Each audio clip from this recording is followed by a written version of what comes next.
Welcome to the Dolly House. To the Yoast House. Okay, this is our first Bildie's Bizarro Bedtime. That's right, yep. And hello. There's not any massive rules apart from... Don't pick your nose. I wasn't picking my nose. No, that's one of the rules. I know, but now everyone's going to think I'm picking my nose. Oh, I see what you mean, yeah.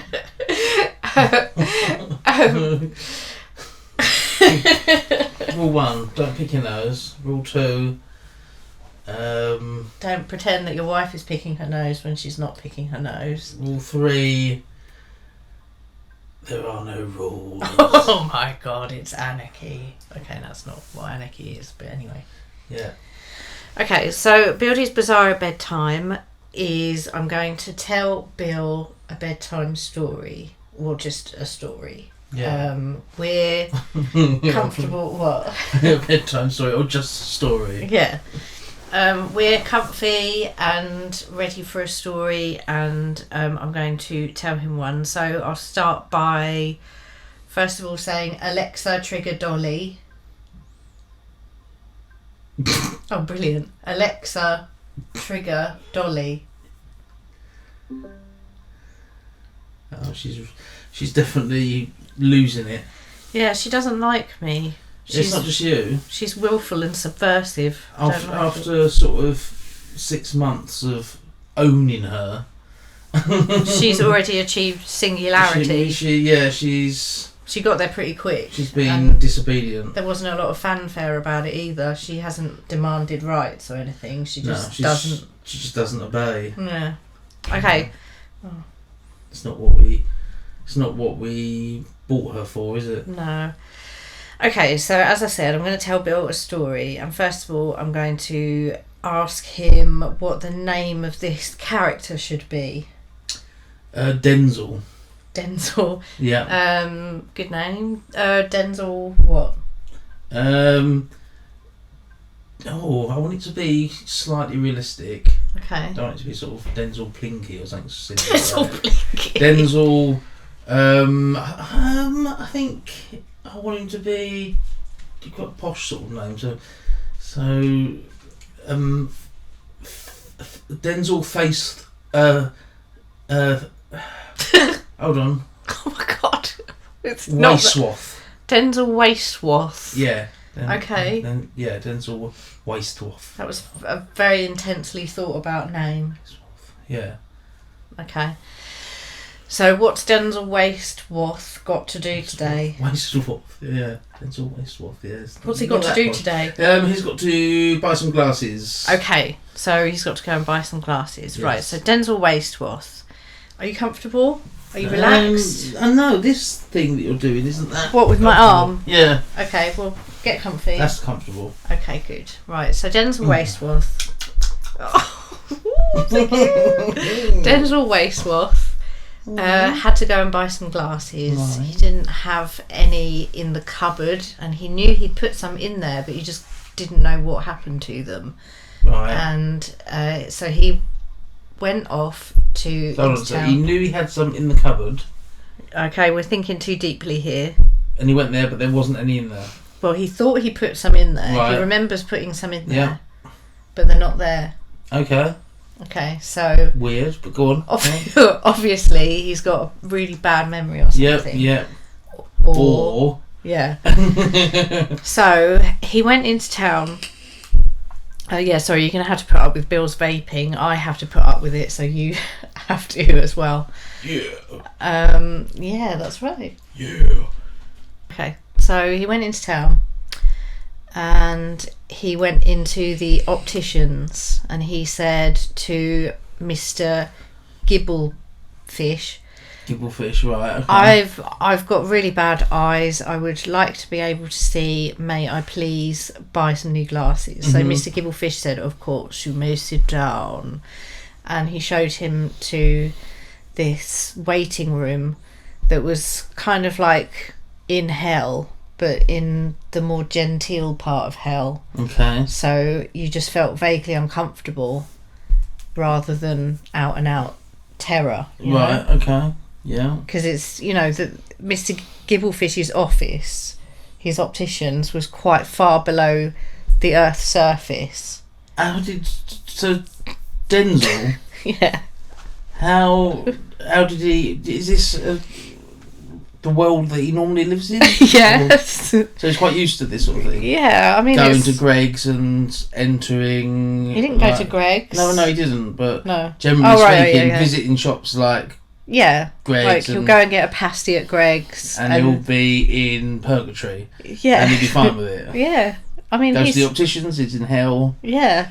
Okay. It's not really an issue, Benjamin. Okay. Yeah. So so he's waiting in the office. There's hell. There's kind of monsters floating around. You know, like in Beetlejuice, where all the ghosts are like floating along. It's going. Oh, it's a bit like that. Okay. And Mr. Gibblefish. Yep, Gibblefish. Yeah. In the meantime, he's gone to the back room, opened up a special door at the back. Yeah. And goes down some stairs, and the stairs take a very long time to go down, as you'd expect, because it's hell. Yeah. You know, hell knows no bounds, or how far is it? Something like that. Have we got any idea? Maybe in meters or like 30 steps or something. Oh, so really long. Yeah. 30 steps. 30 steps down. Okay. It's not that far, is it? Yes. Yeah. I mean. Okay. I mean, it's enough to get a bit warm. Okay, yeah. Okay, so he goes down the bottom of the stairs and he's in a new room where there's loads of like really tangled bushes everywhere. And it looks like, you know, bracken or undergrowth or something. Mm-hmm. But it's sort of living and breathing, you know? Like the bushes are inhaling and exhaling. And Mr. Gibblefish has a pair of pliers. No, not pliers. What's the shears? Secateurs. No, shears. Okay. Like gardening shears. Yeah. And secateurs are like the small shears, like that. Oh. Shears are like the big ones. Okay, well, secateurs then. Yeah. Okay, secateurs. I don't do any gardening, I just know it. Oh. So he takes his secateurs and goes over to the nearest breathing bush, and you see now very clearly that it's a bush of these writhing penises. Okay. In hell. In hell, yeah, obviously. You'd find probably writhing penises in hell, I don't know. If you wanted to enjoy yourself, I imagine that you go... Oh, bless you. If you wanted to, you know, maybe get one in each area, you could go to a bush if you fancied. But anyway, so he snips away at a couple of the penises. As you do, yeah. Yeah. And freeze Is he quite adept at it? Is he? He's been doing it for years. He's been doing it for years. He's professional. Yeah. Penis snipper. Penis snipper, yeah. I mean, there's more to it than just penis snipping. No, of course, yeah. So he snips a couple of penises free, and he goes back up to... I've forgotten his name. Denzel... Waithwaite. Something like that, yeah. Waist. No, Waist. I think it's changed since it doesn't matter. No, it's Denzel. Just Denzel, yeah. Surnames here change all the time. Yeah. People get bored of it and decide that they want a new one. Just call him Waith. Okay. Waith. Denzel Waith. Yeah. It's changed since he left the house. Yeah.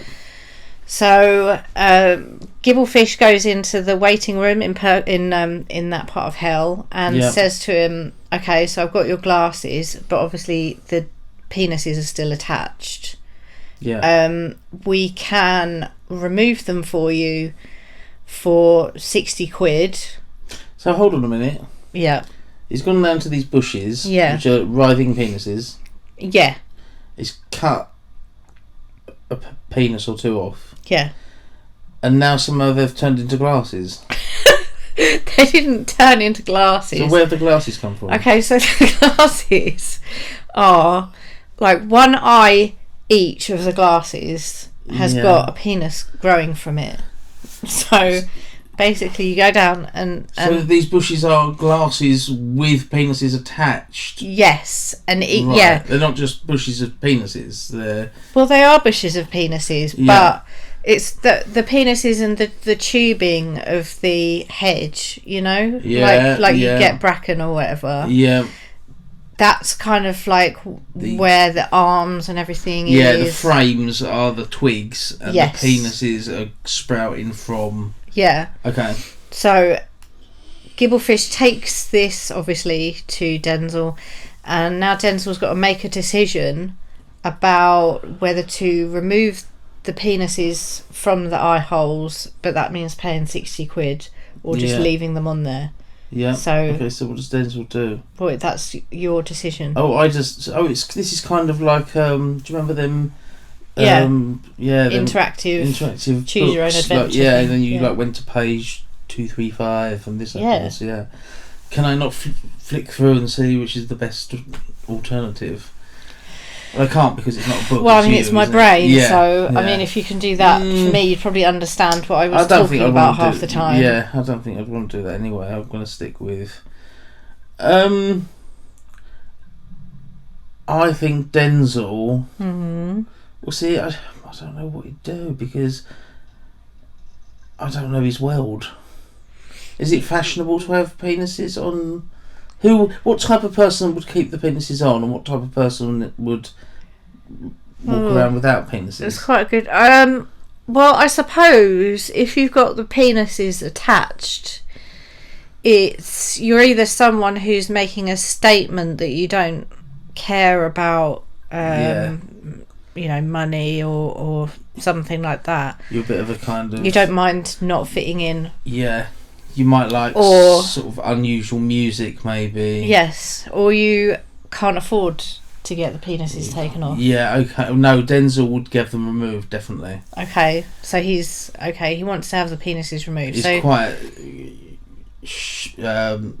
always wears a suit, I think, Denzel. Okay. Denzel Thwaite. Yes, Denzel Thwaite. He's changed his name again, but that's fine. Yeah, it doesn't matter. That's how he rolls. Doesn't matter, yeah. So he, first off, Gibblefish gives him the glasses just to try on to see. Yeah.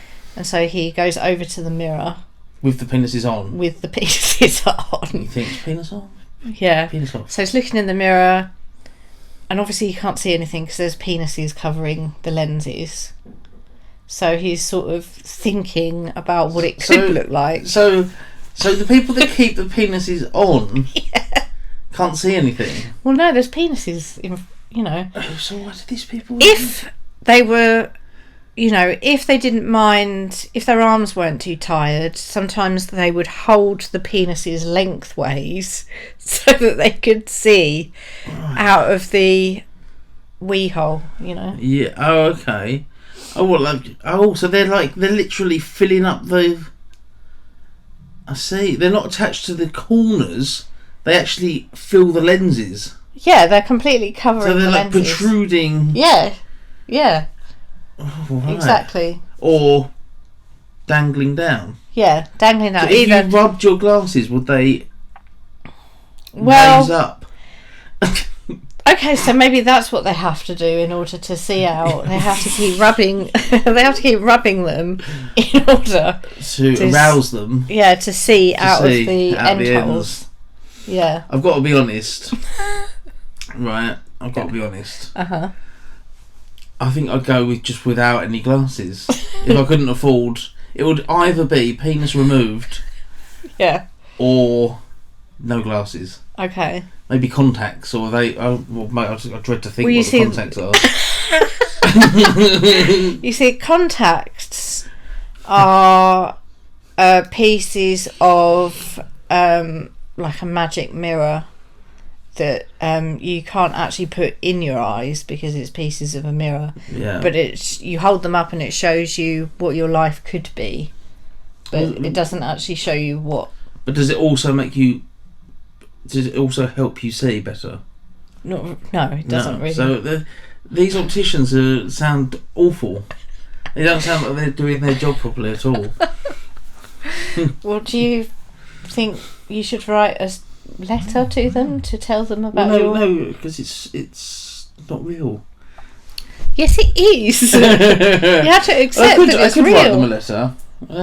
You have to accept that it's real in the moment, or dear, it doesn't what work. are they called? Gibblefish, and Gibblefish. They sound like a solicitor's. What was that one I came up with for a story ages ago? Bingley. That was Bradford. No, it was Bingley, Beardsley, Bingley, and Bingley Co. Okay, so where did we go for? Okay, so he's not going to use the contacts. They're pretty much useless. Yeah, he's removed. He's tried them on. Yeah, with the penises on. With the penises attached. Clearly said to them to Gibblefish, I want them removed. Yeah. He said, I'll just try them on with the penises. You never know. So he's tried them on. Yeah. And what happens then? Well, then, I mean, obviously it takes effort to sort of keep them up, doesn't it? So yeah, which is why he wants them. Can he not just say to Gibblefish? Yeah. I don't really need to try them on with penises. I know that I want them to try them on without them. Like, remove them from me. He already is trying them on, though, at Gibblefish's assistant. So okay. So now he's turned away from the mirror, he's looking at Gibblefish, and he's saying, tell me, is he going to pay the £60 or...? To have the penises removed? Yeah. Yeah, definitely. Okay, so he... Yeah, that's what Denzel would So he hands over £60. He's quite put out, really. He's not going to go, I'm a happy customer. Why not? Because he's had to try them on with the penises on. Yeah, but that's just the way it is. I suppose that's just the way they come. Yeah.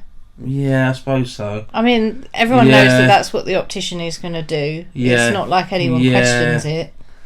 I see what you mean. It's like when you sign up to email, you've got to provide a password. Yeah, exactly. You know, there's no getting around it. When you sign up to Facebook, you have to give them all your data. That's just how it works. Yeah, okay. Oh, yeah, you've won me over. Yeah. So he's tried the penises, and then he... So he wants them off, gives them back to Gibblefish, and says, please remove this silly nonsense. Yeah, he would say something like that. Yeah. He's like a character from Tales of the Unexpected, like a stuffy husband or something. Yeah, and Gibblefish would probably say, certainly, sir. Yeah. He'd say, they are, aren't they? But then if he got someone who does want them, he'd pander to them. Oh, yeah, and he'd say, they look absolutely marvellous. They're this season. I don't know why anyone would get rid of them. Yes, it's just taking away the very essence of them, you know? Yes. To take the penises off is... Yes, it's cruel. Yes. So basically, he takes the glasses, he goes over to the slapping table, and The slapping table? Yeah. Okay. And he holds them up high in the air, like one handle in each hand. Yeah. Arm of the thing, one handle in each hand, an arm, and holds them up above his head. Yeah. And just like slaps down on the table really, really hard. Penises. Yeah, because you've got to make the penises like just come off. Okay. Like, that's how you do it. So you shock them into maybe like releasing from their moorings, so to speak. So then it's like a lizard, they fall to the floor. It's like a lizard's tail, but instead of the lizard running off, they run off, and they kind of like, they don't run, but they kind of like, you know the way like a maggot moves, where it's like goes in and out and pulsates. Or caterpillar or something. It pulsates along, you know. Yeah. So that's what they do, and they go back down the stairs. They keep the door open for them. They go down the stairs and join the bush the door again. Open for them. Yeah, of course. That's quite sweet. They've got to look after them. Yeah. Because they provide. Then they go. Glasses. Do they go down and maybe start a new bush or something? Yeah. I mean, sometimes they rejoin the old one, but if they can't find the old one, they will begin a new one. Oh, begin a new colony. Yeah. New family. Exactly. Oh. Yeah. So everything's fine. And what grows in the place of... Because at the moment, you've got some glasses with no lenses in. No, they have got lenses. Oh, they have got lenses? Yeah, the lenses are under the penises. Oh. So it's just whether you... Is there not like... I mean, it costs £60. Yeah. Is that quite a lot of money in this world? Yeah.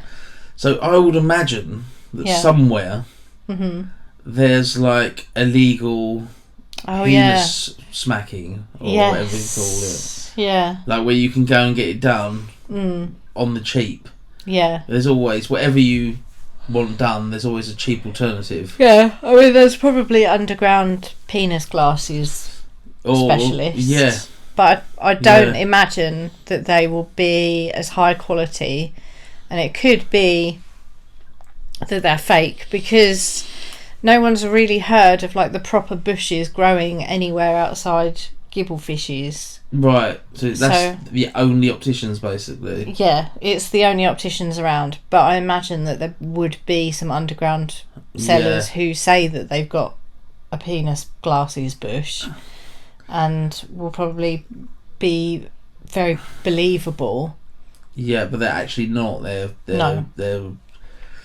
counterfeit penises on the glasses. Counterfeit penises and glasses. So anyway, so Denzel goes home. Sorry, so these counterfeit people probably have to go to gibblefishes, pay £60 to get them to knock the penises off, and then reattach fake penises, and then sell them at a loss, and knock the fake penises off. Yeah. For the people. No, this is an interesting world. Well, see, I was thinking rather than doing that, they would probably make their own, and they wouldn't be real, and they could probably use some form of magnifying glass, but it wouldn't be like a proper pair of glasses.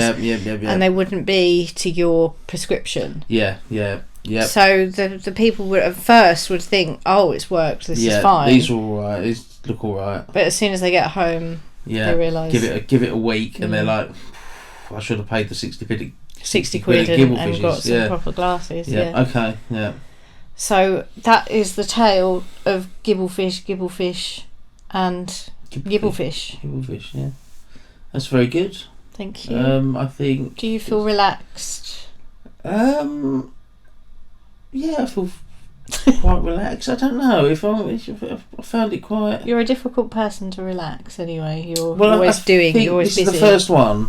Yeah. So I'm a little bit, scatty. A bit nervous. Scatty, a bit nervous. But I enjoyed the story. It was wonderful. Good. I enjoyed telling it.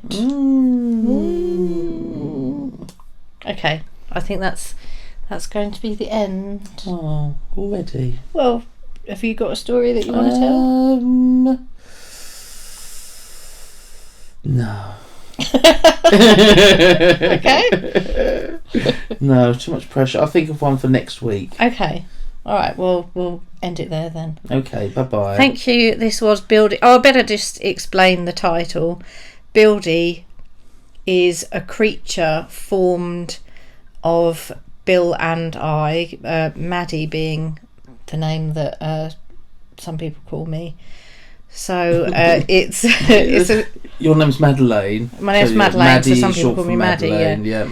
And the Bildie is it's a kind of monstrous beast, and it's so sickening to people because it just kind of mews at each other, and it's got two heads, you see, and it's in love with itself. Yes, one half being me, one half being me. Yeah. D.